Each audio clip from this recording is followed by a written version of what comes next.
teman-teman. Jadi kali ini kita akan ngobrol lagi soal seleksi beasiswa LPDP yang bentar lagi mau diselenggarakan karena sekarang udah pengumuman administrasi. Jadi teman-teman yang mau ikut TPS sebentar lagi kalian akan menghadapi tesnya. Kita tahu bahwa di sini ada 3 tahapan tes ya, administrasi, TPS, dan substansi. Sebenarnya dalam format yang sekarang nggak semuanya ikut TPS sih. Administrasi kalau kalau lolos itu ada 2 pilihan yaitu yang punya LOE dan non LOE. Jadi kalau yang punya LOE ini langsung ke substansi. Tapi kan tidak semua punya LOE. Jadi yang non LOE inilah yang ikut TPS. Jadi jadwalnya bervariasi dan di sini saya cuma mau share aja sih pengalaman waktu dulu ikut tes, di apa aja yang diteskan dan kira-kira gimana nanti tesnya. Oke, teman-teman, jadi di TBS ya, yang disingkat dengan tes bakat skolastik itu ada tiga jenis tes yang diujikan ya. Jadi artinya satu set itu ada 3 jenis. Yang pertama ada tes penalaran verbal, yang kedua ada tes penalaran kuantitatif, kemudian yang ketiga ada tes pemecahan masalah. Nah, buat yang udah sering jumpa soal-soalnya nggak masalah, tapi kalau buat teman-teman yang masih awam ini penting ya. Kenapa kita harus tahu dulu skopnya apa, fokusnya apa, dan kira-kira tesnya bagaimana. Oh iya, secara overview di sini nanti jumlah soalnya kalau tidak salah verbal itu eh, 23 soal, kuantitatif itu 25 soal, dan pemecahan masalah itu adalah 12 soal. Jadi totalnya nanti 60 soal. Oke. Nanti di akhir saya bicara tentang passing grade ya. Tapi sebelum itu kita bahas dulu apa itu masing-masing tes ini. Penalaran verbal itu ada beberapa jenis ya. Yang pertama ada namanya analogi. Ini kaitannya juga dengan temannya ya. Ada sinonim, sinonim, sorry, dan antonim. Kemudian ada yang kedua ada penalaran atau metode silogisme.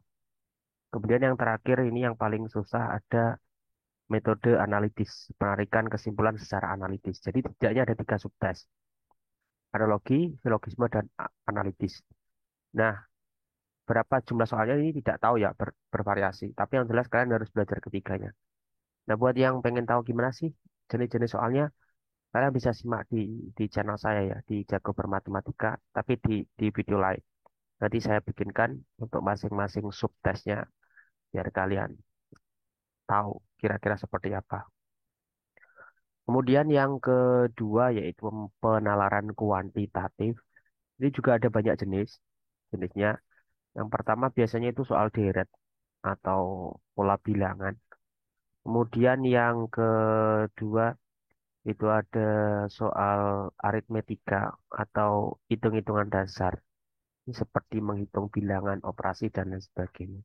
Kemudian ada aljabar. Aljabar itu menggunakan huruf variabel X, Y, dan lain sebagainya. Dan yang terakhir ada namanya kecukupan data. Kalau di verbal tadi yang paling susah adalah analitis, di kuantitatif yang paling susah adalah kecukupan data. Buat teman-teman yang masih asing apa itu kecukupan data, nanti bisa simak di channel ini ya. Ya ada videonya. Kemudian subtes yang terakhir yaitu pemecahan masalah.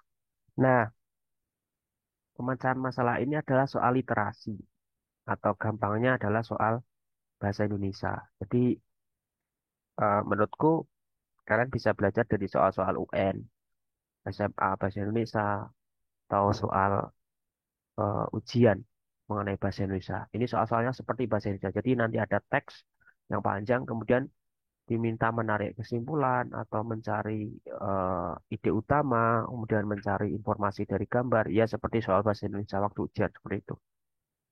Jumlah soalnya juga paling sedikit ya, 20 soal. Yang paling banyak di sini ada kuantitatif 25 soal, kemudian ada verbal 23 soal. Oke, itu secara overview secara umum. Nanti secara khususnya kalian bisa simak sendiri di channel ini. Nah, tadi kan saya sudah bilang bahwa total keseluruhan itu ada 60 soal.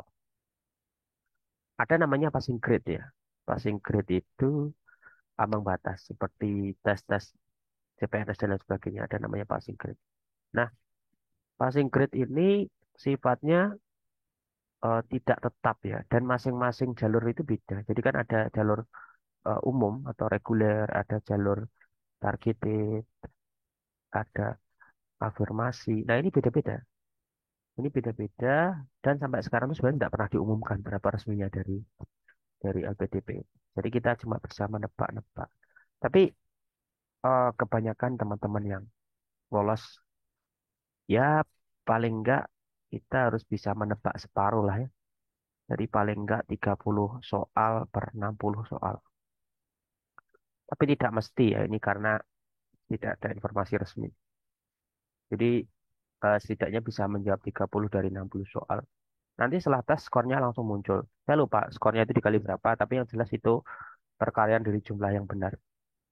Waktu itu eh, skor saya itu 43 ya dari 60 soal.